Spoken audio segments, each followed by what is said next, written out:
আমরা এগুলো অনেক দিন ধরেই বলছি।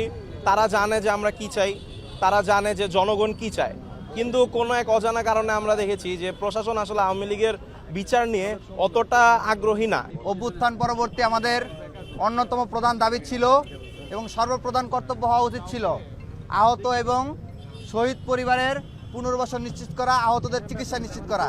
কিন্তু অত্যন্ত দুঃখজনক এবং হৃদয় বিদারক ঘটনা হলো সত্য, এই সরকার দারুণভাবে ব্যর্থ হয়েছে আহতদের চিকিৎসা নিশ্চিত করতে।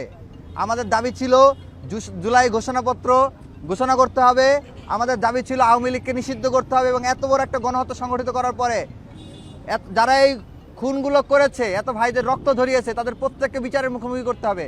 শাপলা গণহত্যার বিচার করতে হবে, পিলখানা হত্যাকাণ্ডের বিচার করতে হবে, 28শে ফেব্রুয়ারিতে যে গণহত্যা চালানো হয়েছে সেটির বিচার করতে হবে, 26শে মার্চ মোদি বিরোধী আন্দোলনে যে গণহত্যা চালানো হয়েছে সেটির বিচার করতে হবে। আমরা দীর্ঘদিন যাবৎ সেই দাবিটি জানিয়ে আসছিলাম। কিন্তু অত্যন্ত দুঃখজনক হলে সত্য, সরকারের পক্ষ থেকে বারবার বলা হচ্ছে তারা আওয়ামী লীগ নিষিদ্ধ করতে চান না, আওয়ামী লীগ নিষিদ্ধ করাকে তারা পছন্দ করেন না, সমীচীন মনে করেন না। আমরা আজকে বিভিন্নভাবে আমরা ইতিপূর্বে আন্দোলন করে, মিছিল করে, সংবাদ সম্মেলন করে আমাদের দাবিগুলো জানিয়েছি যে আমরা আওয়ামী লীগ নিষিদ্ধ চাই এবং আমরা আহত এবং শহীদ পরিবারের পুনর্বাসন চাই, তাদের চিকিৎসা সেবা নিশ্চিত করুক রাষ্ট্র, এই দাবিটা আমরা জানিয়েছি। এবং অন্যান্য আওয়ামী লীগ গত 15-16 বছর যাবত যত অপকর্ম করেছে সবগুলো অপকর্মের যাতে বিচার করা হয় সেই দাবিগুলো আমরা বারবার জানিয়ে এসেছি, কিন্তু সরকারের পক্ষ থেকে কর্ণপাত করা হয় নাই। আমরা এটা সর্বশেষ ফর্মাল প্রক্রিয়া হিসেবে আমরা আজকে স্মারকলিপি নিয়ে আসছি। আমাদের স্মারকলিপির মাধ্যমে আমরা আমাদের দাবিগুলো আবারও রাষ্ট্রের কাছে ফর্মাল ওয়েতে পৌঁছে দিব আজকে, এবং পরবর্তীতে যদি আমাদের দাবি মেনে নেওয়া না হয় সেক্ষেত্রে আমরা খুব শীঘ্রই আমরা আন্দোলনে ঝাঁপিয়ে পড়ব। আমরা ইতিমধ্যেই আপনারা জেনেছেন যে আমরা জুলাই রিভাইভ কর্মসূচি ঘোষণা করে সকল জুলাই অভ্যুত্থানের শক্তিকে ঐক্যবদ্ধ করার ক্ষেত্রে কাজ করেছি। সেক্ষেত্রে আজকে এখানে আছেন এন্টি-ফ্যাসিস্ট কোয়ালিশন, তারপরে আছেন জগন্নাথ বিশ্ববিদ্যালয়ের সমন্বয়করা রয়েছেন, জুলাই রেভলিউশনারি অ্যালায়েন্সের সদস্যরা রয়েছেন, পুনাবের সদস্যরা রয়েছেন, পুসাবের প্রতিনিধিরা আছেন, তারপরে ওয়াইবিএফ এর প্রতিনিধিরা আছেন, স্টুডেন্ট অ্যালায়েন্স ফর ডেমোক্রেসি স্যাডের প্রতিনিধিরা আছেন, জাহাঙ্গীরনগর বিশ্ববিদ্যালয়ে যারা কাজ করেছেন, এখনও জুলাই অভ্যুত্থানে সক্রিয়ভাবে অংশগ্রহণ করেছেন, কিন্তু কোনো রাজনৈতিক দলে যান নাই, শুধুমাত্র দেশের মানুষের কথা চিন্তা করে এখনও নিঃস্বার্থভাবে ইন্ডিভিজুয়ালি আন্দোলন করে যাচ্ছেন।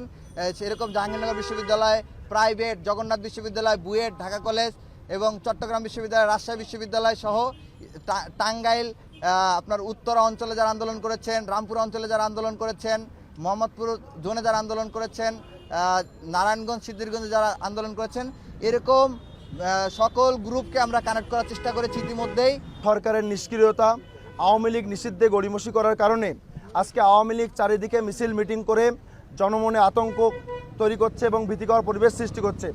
আমরা এজন্য অতি দ্রুত আওয়ামী লীগ নিষিদ্ধ করার দাবিতে আওয়ামী লীগের নিবন্ধন বাতিল এবং বিগত 15.5 বছরে আওয়ামী লীগের যে ফ্যাসিবাদী শাসনামলে তারা যে জুলাই হত্যাকাণ্ড করেছে, তারা যে শাপলা হত্যাকাণ্ড করেছে এবং বিডিআর বিদ্রোহের মতন একজনক ঘটনার মাধ্যমে বাংলাদেশকে বিশ্ব দরবারে অপমানজনক অবস্থানে পৌঁছে দিয়েছে, সেই আওয়ামী লীগকে সর্বশেষ জুলাই আগস্টে গণহত্যাকারী সংগঠিত করে এই আওয়ামী লীগকে আমরা বাংলাদেশে আর এক মুহূর্তের জন্য কোনোভাবেই রাজনীতি করতে সুযোগ দিতে চাই না।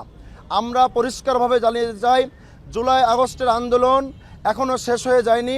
জুলাই আগস্ট ঠিক ততদিন চলবে যতদিন পর্যন্ত শহীদের রক্তে মানানো এই বাংলাদেশে আমাদের যে আন্দোলনের লক্ষ্য এবং উদ্দেশ্য পূরণ না হবে ততদিন পর্যন্ত আমাদের আন্দোলন চলবে। আওয়ামী লীগ যতদিন নিষিদ্ধ না হবে আমাদের জুলাই চলতেই থাকবে। আজকে আমরা যেই দাবি নিয়ে আসছি এটা আসলে নতুন কোনো দাবি না। আমরা এগুলো অনেক দিন ধরেই বলছি। তারা জানে যে আমরা কি চাই, তারা জানে যে জনগণ কি চায়, কিন্তু কোনো এক অজানা কারণে আমরা দেখেছি যে প্রশাসন আসলে আওয়ামী লীগের বিচার নিয়ে অতটা আগ্রহী না। কেন আগ্রহী না এটা আমরা জানি না, কিন্তু তারা আগ্রহী না। এবং সেটার সুবাদেই আমরা দেখতে পাচ্ছি যে কিভাবে দিন দিন আওয়ামী লীগ আরেকটু আগের চেয়ে আস্তে আস্তে শক্তিশালী হয়ে উঠছে। তো আমরা আগে দেখতাম যে যখন আওয়ামী লীগ প্রথম মিছিলগুলো দিত তখন এক একটা মিছিলে থাকতো 10 জন, তারা রাস্তা দিয়ে দৌড়াতো, বারবার পিছে তাকে তারা কোনো মতে তাদের মিছিল শেষ করলেই বাঁচত। কিন্তু এখন আমরা দেখতেছি তাদের মিছিলগুলো দিন দিন লম্বা হচ্ছে, সুসংগঠিত হচ্ছে, এবং তারা যে আগে ভয়ে থাকতো সেটা থাকতো না। আমরা একই সাথে দেখেছি যে আমরা যখন প্রথমবারের মতো মন্ত্রী জুনায়েদ আহমেদ পলক কিংবা যে শাহজাহান খান এদেরকে ধরা হয়েছিল তখন তারা নিজেদের ইচ্ছাতেই রাজসাক্ষী হতেও রাজি হয়ে গেছিল বলে আমরা শুনেছিলাম। কিন্তু তারপরে আমরা গতকালকে দেখলাম যে আমাদের চিফ প্রসিকিউটর যিনি আইসিটির, তিনি বললেন যে আসলে এখন তারা হুমকি দিয়ে বেড়াচ্ছে, তারা পুলিশকে নির্বংশ করে দিতে চাচ্ছেন, তারা হচ্ছে যে জিয়াউল আহসান পুলিশকে হেলমেট ছুড়ে মেরেছেন।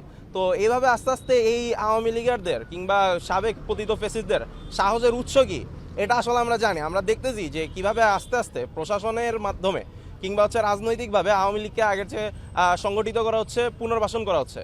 তো আমরা জানিয়ে দিতে চাই যে এখানে আমাদের বাংলাদেশের প্রচুর মানুষ এখন প্রাণের সংখ্যায় আছে, তারা অনেকেই হচ্ছে বিভিন্নভাবে আওয়ামী লীগের চোরাগুপ্তা হামলার শিকার হয়েছে, এবং আওয়ামী লীগ যদি আস্তে আস্তে শিকার হয় তারা আসলে জীবিত থাকতে পারবে নাকি এটাও একটা সন্দেহ থেকে যায়।